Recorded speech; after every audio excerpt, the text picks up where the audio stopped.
जाए मन जब टूट जाए हर आस, तेरे ही वचनों से भर जाए दिल में सांस। दिव्य वचन, जीवन वचन, दिव्य वचन, जीवन वचन। सच हमेशा हमारे सामने होता है, लेकिन हर कोई उसे देखना नहीं चाहता। एक राजा सच स्वीकार करता है और उठ खड़ा होता है। दूसरा राजा सच से भागता है और अंधेरे में चला जाता है। आज का सवाल यह नहीं है कि सच क्या है। आज का सवाल है, हम दाऊद हैं या हेरोद। आइए हम आज के पाठों को सुने और उस पर मनन चिंतन करें।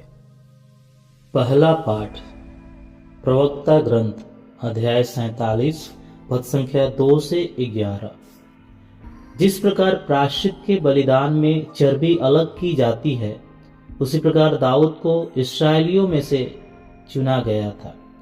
वह सिंहों के साथ खेलते थे मानो वे बकरी के बच्चे हो, और भालुओं के साथ खेलते थे मानो वे छोटे मेमने हो। उन्होंने अपनी जवानी में भीमकाय योद्धा को मारा और अपने राष्ट्र का कलंक दूर किया।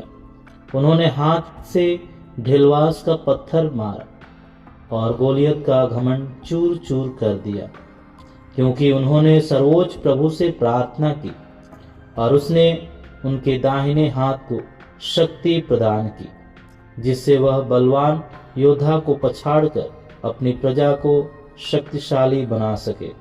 इसलिए लोगों ने उन्हें 10,000 का विजेता घोषित किया।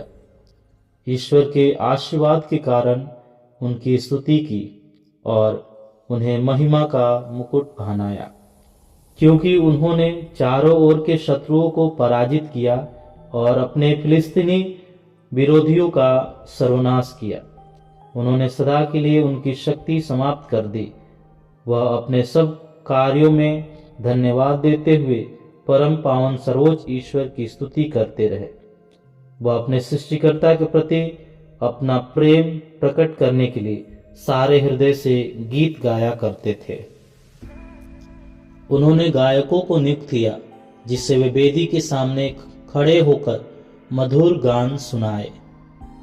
प्रभु की वाणी। ईश्वर को धन्यवाद। संत मार्कुस के अनुसार पवित्र सुसमाचार अध्याय 6 पद संख्या 14 से 29। हेरोद ने ईसा की चर्चा सुनी, क्योंकि उसका नाम प्रसिद्ध हो गया था। लोग कहते थे, यूहन्ना बपतिस्ता मृतकों में से जी उठा है, इसलिए वह ये महान चमत्कार दिखा रहा है। कुछ लोग कहते थे, यह एलियस है। कुछ लोग कहते थे, यह पुराने नबियों की तरह कोई नबी है। हेरोद ने यह सब सुनकर कहा, यह यूहन्ना ही है जिसका सिर मैंने कटवाया है और जो जी उठा है। हेरोद ने अपने भाई फिलिप की पत्नी हेरोदियस के कारण यूहन्ना को गिरफ्तार किया और बंदीगृह में बांध रखा था, क्योंकि हेरोद ने हेरोदियस से विवाह किया था और यूहन्ना ने हेरोद से कहा था, अपने भाई की पत्नी को रखना आपके लिए उचित नहीं है। इसी से हेरोदियस यूहन्ना से बैर करती थी और उसे मार डालना चाहती थी, किंतु वह ऐसा नहीं कर पाती थी, क्योंकि हेरोद यूहन्ना को धर्मात्मा और संत जानकर उस पर श्रद्धा रखता और उसकी रक्षा करता था। हेरोद उसके उपदेश सुनकर बड़े असमंजस में पड़ जाता था, फिर भी वह उसकी बातें सुनना पसंद करता था। हेरोद के जन्म दिवस पर हेरोदियस को एक सुअवसर मिला। उस उत्सव के उपलक्ष्य में हेरोद ने अपने दरबारियों, सेनापतियों और गलीलिया के रईसों को भोज दिया।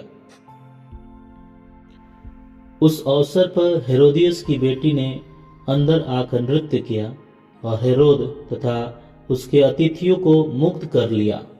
राजा ने लड़की से कहा, जो भी चाहो मुझसे मांगो, मैं तुम्हें दे दूंगा। और उसने शपथ खाकर कहा, जो भी मांगो, चाहे मेरा आधा राज्य ही क्यों न हो, मैं तुम्हें दे दूंगा। लड़की ने बाहर जाकर अपनी माँ से पूछा, मैं क्या मांगूं? उसने कहा, यूहन्ना बपतिस्ता का सिर। वह तुरंत राजा के पास दौड़ती हुई आई और बोली, मैं चाहती हूँ कि आप मुझे इसी समय थाली में यूहन्ना बपतिस्ता का सिर दे दे। राजा को धक्का लगा, परंतु अपनी शपथ और अतिथियों के कारण वह उसकी मांग अस्वीकार करना नहीं चाहता था। राजा ने तुरंत जल्लाद को भेजकर यूहन्ना का सिर ले आने का आदेश दिया। जल्लाद ने जाकर बंदीगृह में उसका सिर काट डाला और उसे थाली में लाकर लड़की को दिया और लड़की ने उसे अपनी माँ को दे दिया। जब यूहन्ना के शिष्यों को इसका पता चला तो वे आकर उसका शव ले गए और उन्होंने उसे कब्र में रख दिया। प्रभु का सुसमाचार। ख्रिस्त प्रभु की जय। सबको जय यीशु। ख्रिस्त में प्यारे भाई और बहनों, मैं आप सबको एक छोटी सी कहानी सुनाना चाहता हूँ। एक गांव में एक बड़ी घड़ी लगी हुई थी। यह घड़ी हमेशा सही समय दिखाती थी, लेकिन लोगों को समस्या घड़ी से नहीं थी, बल्कि उस सुई से थी जो समय दिखाती थी। वह सुई उन्हें बार बार याद दिलाती थी कि अब काम का समय है, अब जिम्मेदारी का समय है, अब बदलाव का समय है। यह याद दिलाना कुछ लोगों को असहज करता था। अंत में उन्होंने घड़ी की सुई निकाल दी। अब घड़ी शांत थी, लेकिन समय फिर भी गुजरता रहा। सच खत्म नहीं हुआ, बस लोगों की नजरों से गायब हो गया।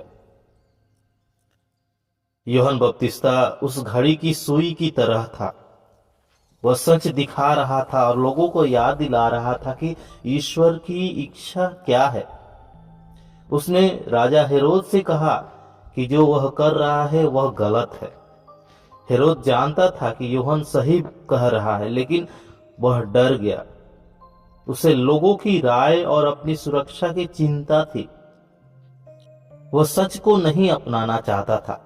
उसने आदेश दिया कि यूहन्ना का सिर काट दिया जाए। हेरोद ने सच को दबा दिया, लेकिन सच खुद खत्म नहीं हुआ।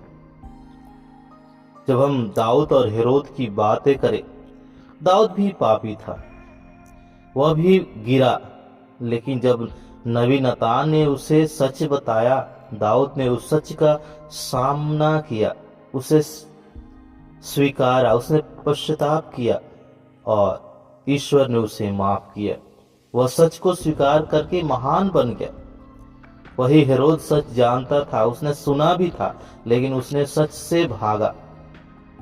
उसने अपनी ताकत और स्थिति को सच से ऊपर रखा। परिणाम यह हुआ कि उसने निर्दोष यूहन्ना को मार डाला और अपने भीतर की दृष्टि खो दी। ख्रिस्त में प्यारे भाई और बहनों, यूहन्ना बपतिस्ता हमारे बीच सीधे नहीं आता, लेकिन उसकी आवाज आज भी हमारे जीवन में सुनाई देती है। वह आवाज ईश्वर के वचन के माध्यम से, कलीसिया की शिक्षा के माध्यम से और हमारी अंतरात्मा के माध्यम से आती है। वह आवाज हमें टोकती है, याद दिलाती है और कहती है, यह रिश्ता सही नहीं है, यह कार्य सही नहीं है, यह बेईमानी गलत है, यह नफरत ईश्वर की इच्छा नहीं है। अब सवाल है कि जब सच हमें टोकता है, हम क्या करते हैं?